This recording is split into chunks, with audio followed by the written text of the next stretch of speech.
Kekompakan pecah, OPM bentuk tim khusus desak Egyanus Kogoya bebaskan pilot Susi Air. OPM tak lagi kompak, keegoisan Egyanus Kogoya mengundang panglima lain membentuk tim khusus.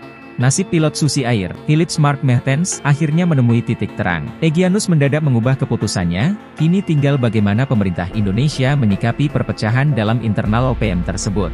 Soal nasib Philips, Egyanus merupakan sosok yang mati-matian tidak akan membebaskannya sebelum NKRI memenuhi permintaan OPM.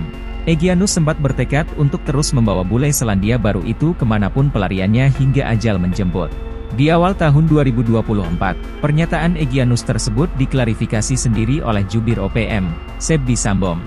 Menurut Sebbi, Egyanus hanya membual dan terbawa emosi. Sebab petinggi OPM lainnya sudah punya rencana sendiri terhadap nasib Philips.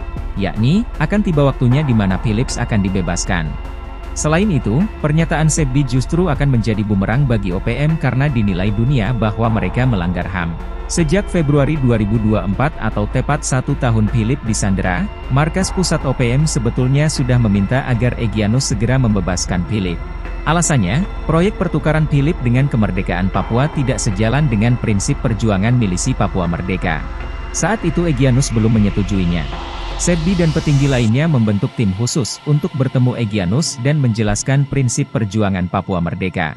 Dalam pertemuan itulah, Egyanus mulai meluluhkan hati. Apalagi masyarakat Selandia Baru itu mendukung perjuangan kami, ucap Sebbi. Download Tribun X sekarang, menghadirkan lokal menjadi Indonesia.